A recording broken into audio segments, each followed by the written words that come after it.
ಅಥವಾ ಈ cow belt ಅಂತ ನಾವು ಕರಿತೀವಿ, ಅಲ್ಲೆಲ್ಲ BJP ದೊಡ್ಡ ಹೊಡೆದು ಬಿದ್ದುಬಿಟ್ಟಲ್ಲ. ಖಂಡಿತ. ಸುದೀರ್ಘವಾದ 2.5 ಗಂಟೆಗಳ ಕಾಲ ಭಾಷಣವನ್ನ ಮಾಡ್ತಾರೆ ರಾಹುಲ್ ಗಾಂಧಿ ಅವರು. ಇಡೀ ಭಾಷಣದಲ್ಲಿ ಅವರ ತೀವ್ರತೆ ಎದ್ದು ಕಾಣಿಸ್ತಾ ಇತ್ತು, ಅವರ ಅಸಮಾಧಾನ ಎದ್ದು ಕಾಣಿಸ್ತಾ ಇತ್ತು, ಅವರ ನೋವು ಅಥವಾ ಜನರ ಪರವಾಗಿದ್ದಂತಹ ಕಾಳಜಿ ಎದ್ದು ಕಾಣಿಸ್ತಾ ಇತ್ತು. ಅಂಡ್ ಎಸ್ಪೆಷಲಿ ಅವರು ಟಾರ್ಗೆಟ್ ಮಾಡಿರುವಂತದ್ದು ಆಬ್ವಿಯಸ್ಲಿ ಮೋದಿ ಅವರನ್ನ ಅನ್ನೋದು ತುಂಬಾ ಸ್ಪಷ್ಟವಾಗಿ ಗೊತ್ತಾಗ್ತದೆ. ಫುಲ್ ಫೈರ್ ಮಾಡಿ ಕೈ ಮಾಡಿ ಹೇಳ್ತಾ ಇದ್ದಾರೆ ನೀವೇ ಮೋದಿ ಅವರೇ ಅಂತೇಳಿ. ಬಟ್ ಮೋದಿ ಅವ್ರ ಹತ್ರ ಉತ್ತರ ಇರಲಿಲ್ಲ. ಉತ್ತರ ಇಲ್ಲದೆ ಸ್ಪಂದನೆ ಮಾಡಿಸ್ತಾ ಇದ್ದಾರೆ. ಅದನ್ನ ಯಾವಾಗ ಮನುಷ್ಯ ಉತ್ತರ ಕೊಡೋಕೆ ಸಾಧ್ಯ ಆಗೋದಿಲ್ಲೋ ಇಂಥ ಹಾದಿಯಲ್ಲಿ ಹಿಡಿತಾರೆ. ಸ್ಪಂದನೆ ಮಾಡೋ ಅವಶ್ಯಕತೆ ಏನದ?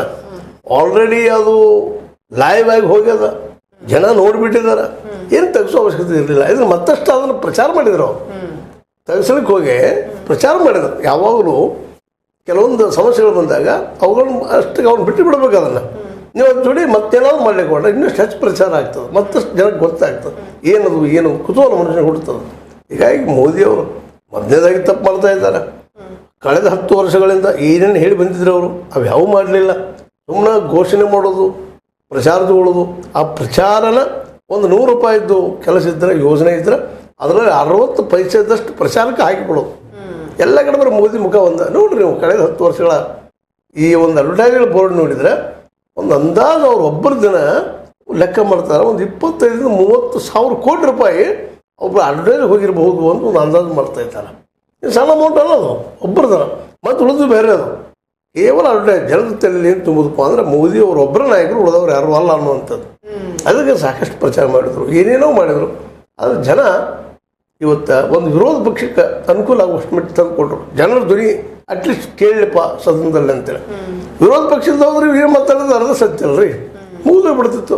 ಅದಕ್ಕೆ ಇವತ್ತು ಮಾಡ್ತಾ ಇದ್ದಾರೆ. ಮತ್ತು ಕೆಲವೊಂದು ಗೋಧಿ ಮೀಡಿಯಾನೂ ಸಹಿತ ಈ ವಿಷಯಗಳನ್ನ ಮುಚ್ಚಲಿಕ್ಕೆ ಪ್ರಯತ್ನ ಮಾಡ್ತಾ ಇದ್ದಾರೆ.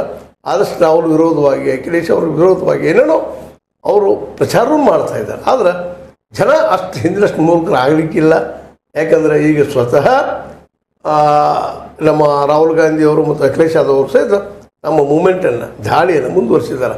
ದಾಳಿ ಅಂದರೆ ಜನರ ಅಭಿಪ್ರಾಯವನ್ನು ಜನರ ಮುಂದೆ ಇಡುವಂಥ ಕೆಲಸ ಮಾಡ್ತಾ ಇದ್ದಾರೆ. ಮೋದಿಯವ್ರ ಮುಂದೆ ಇಡಲಿಕ್ಕೆ ಪ್ರಯತ್ನ ಮಾಡ್ತಾ ಇದ್ದಾರೆ. ಮೋದಿಯವರು ಒಂದು ಇದು ಸುಳ್ಳು ಅಂತೇಳಿ ಉತ್ತರ ಕೊಡಬೇಕು. ಇಲ್ಲ ಅಂದರೆ ತಲೆ ಬಗ್ಗೆಸೆ ಅದನ್ನು ಒಪ್ಪಿಕೊಂಡು ಕೆಲಸ ಮಾಡಬೇಕು, ಮುಂದೆ ಏನು ಮಾಡಬೇಕು ಅಂತೇಳಿ.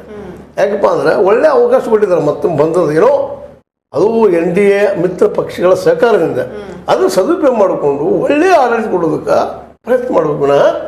ಅನಗತ್ಯದಿಂದ ವಿಭಾಗ ಹುಟ್ಟಾಕೋದು, ಅವ್ರು ಮಾತಾಡಿದ್ದನ್ನು ಕಿತ್ತಾಕ್ಸುವಂಥದ್ದು, ಮತ್ತೇನು ಮಾಡುವಂಥದ್ದು, ಅಪಪ್ರಚಾರ ಮಾಡಲಿಕ್ಕೆ ಪ್ರಯತ್ನ ಮಾಡುವಂಥದ್ದು ಇನ್ನೇ ಜನ ನಂಬೋದಿಲ್ಲ. ಯಾಕಂದರೆ ಇವತ್ತು ಎದುರಾಳಿಗಳು, ವಿರೋಧಿಗಳು ಭಾಳಷ್ಟು ಪ್ರಬಲರಾಗಿದ್ದಾರೆ.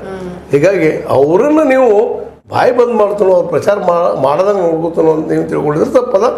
ಯಾಕಂದರೆ ಗೋಧಿ ಮೀಡಿಯಾ ಒಂದೇ ಇಲ್ಲ, ಇವತ್ತು ಸೋಷಿಯಲ್ ಮೀಡಿಯಾನು ಸಹ ಸಾಕಷ್ಟು ಜಾಗೃತ ಆಗಿದೆ. ಅದು ಪ್ರಚಾರ ಮಾಡಿದ್ರೆ ಇವತ್ತು ದೊಡ್ಡ ವಿರೋಧ ಪಕ್ಷ ಆಗೋದಕ್ಕೆ ಕಾರಣೀಭೂತರು ಯಾರಪ್ಪ ಅಂದರೆ ಈ ಸೋಷಿಯಲ್ ಮೀಡಿಯಾ. ರಾಹುಲ್ರ ಪಾದಯಾತ್ರೆ, ಬಸ್ ಯಾತ್ರೆ, ಅದ್ರ ಜೊತೆಗೆ ಅಖಿಲೇಶ್ ಯಾದವ್ ಸಹಕಾರ ಸಹಾಯ, ಜೊತೆಗೆ ತೇಜಸ್ವಿ ಯಾದವ್ ಸಹಕಾರ ಸಹಾಯ, ಇವೆಲ್ಲವೂ ಇದರ ಕಾರಣೀಭೂತದವ. ಒಳ್ಳೆ ಮಿತ್ರರು ಸೇರಿದ್ದಾರೆ ಅವ್ರ ಜೊತೆಗೆ. ಹೆಂಗಿದ್ದಾರೆ ಎಲ್ಲರೂ ಇವತ್ತು ಅಖಿಲೇಶ್ ಇರ್ಬೋದು, ತೇಜಸ್ವಿ ಇರ್ಬೋದು, ಸ್ವತಃ ರಾಹುಲ್ ಗಾಂಧಿ ಇರ್ಬೋದು, ಮತ್ತು ಇನ್ನೊಬ್ಬರು ಮಹಾರಾಷ್ಟ್ರದ ಶಿವಸೇನೆಯ ಠಾಕ್ರೆ ಅವರಾಗಿರ್ಬೋದು. ಇವರು ರಾಜಕೀಯವಾಗಿ ಹೆಂಗಲ್ಲರು ಇನ್ನೂ ಭವಿಷ್ಯ ಭಾಳದವರಿಗೆ. ಅವರು ಇವತ್ತು ಈ ದೇಶದ ಉತ್ತರಾಧಿಕಾರಿಗಳು. ಮೋದಿ ನಂತರ ಯಾರು ಅಂದರೆ ಇಲ್ಲಿದ್ದಾರಪ್ಪ ಉತ್ತರ